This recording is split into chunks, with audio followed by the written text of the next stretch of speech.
I suppose the origins of the novel are me sitting in churches, and one particular church in East Malling.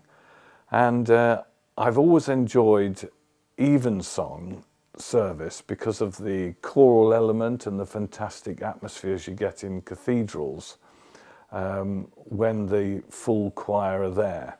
And it's largely a sung Eucharist, and it's just a marvellous experience to be in a cathedral and listening to that. And so I thought, well, I rather like evensong. I wonder, what about an uneven song, something that was rather less predictable? One of the things about evensong is it's a 45-minute service. It's very structured, and it goes right through from beginning to end. You know when the organ's going to play, you know when the choir's going to perform. And I thought, let's have an evensong where you don't know anything of those things. You don't even know where the signposts are. And I suppose that's what I was thinking about when I decided on the title.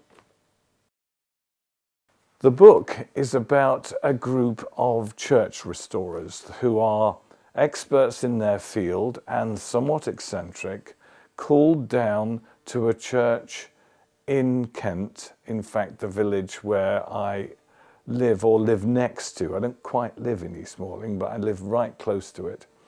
And they come to this church and they've got a death watch beetle infestation. And they start tackling that difficulty. They stay at the local pub, but they slowly become part of the fabric of the village, wanting to save the church from imminent collapse. But then they learn that the pub's under threat from its owners, and they get involved in trying to save that as well. So it's a tale of village life, but there's a shock to it. And that shock is over on the council estate, still in East Malling. There's a young Muslim lad who is being mentored actively to become a suicide bomber. So we have this bucolic scene and this horrific scene all in the same village. Who is it aimed at? It's aimed at anyone who's curious about life, who wants, often, you know, on a walk somewhere and they see a tunnel or a sign and they think, I wonder how that got there, or who built that, or why did they put that there? So it's anyone who maintains a sort of curiosity about the joy of life and also concerned about the quality of life, I suppose. So you can have your jokes, you can have your fun, but there's some very deeply serious, disturbed people around that might affect all of those things. So it's a novel written for human beings, both their huge, wonderful eccentricities and their massive flaws and failures. I've always wanted to write a novel, and when I hit my 60th birthday, and I was almost shamed by the activities of my own daughter, who was working on a novel, then on another, or constantly writing. I thought, well, the only way you can do a novel is by sitting down and actually writing it, getting down to it.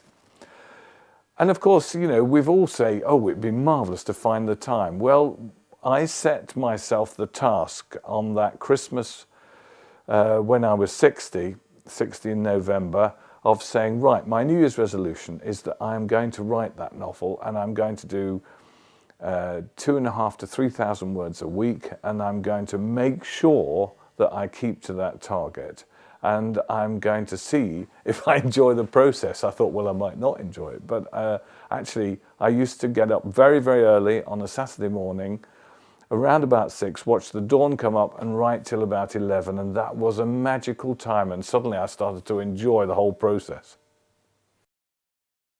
I read massively widely, and I've recently started exploring all sorts of English classics.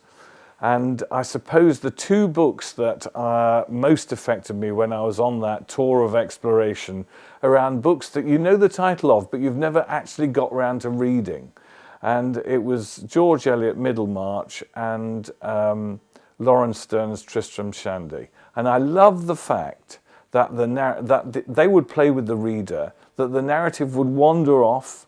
You'd go to a blank page. You'd go to find out more about Victorian railways as George Eliot researched them. you would find out lots of other things as well as the principal story and the principal narrative.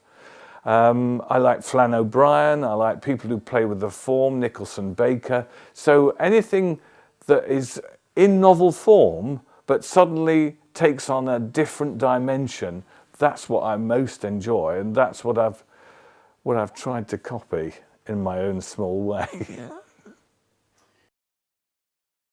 I suppose if I have a fundamental philosophy of life, it's fairness. And that fairness is exemplified by good use of power or abuse of power. And any type of bullying, I suppose this might take me back to school, is something that I feel I have to deal with, I have to confront, whether that's in the school classroom or it's in the Houses of Parliament or it's in the streets.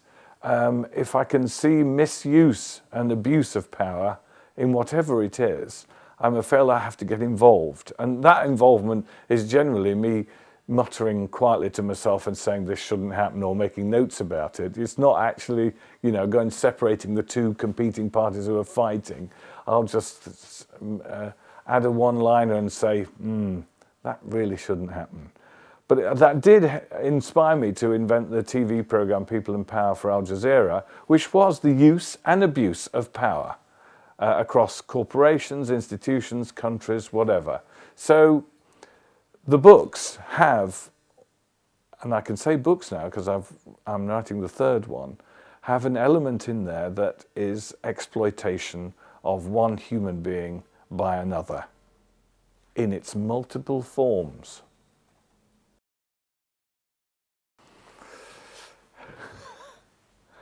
I suppose what gets my rocks off are people who do the unexpected, people who perhaps have, they've mastered a technique, they know how to write, and yet they surprise me as a reader, or they are masters of the art of playing an instrument, and yet they're willing to experiment as well. So I suppose it's also the unexpected, the accidents, the happy accidents. We plan, we sort out our lives, and then you know what? Something untoward happens or something accidental happens, and it's actually much more enjoyable than the thing that we planned for. So I think that's what I like, happy accidents. I think they learn that life is absolutely absurd, and it's also pretty damn short. So you've got to have a laugh whilst you're doing it, and if you want an adventure, do it. So these people are all doing that sort of thing, despite the difficulties that they face. The message is, life is pretty damn wonderful, but it can be horrific. And if we don't have some sort of wit or humour or perspective on what's going on, then it can be absolutely awful, because the human being is capable of extraordinarily violent actions. And my characters are there to try and sort things out. And I suppose that's what reflects me as a writer. I set up situations in order for people to sort things out. It's like me walking to the station, I end up picking up litter. I'm trying to sort things out, trying to sort the litter problem out. So in a way, the writing that I do is working through difficulties and hopefully trying to sort them out.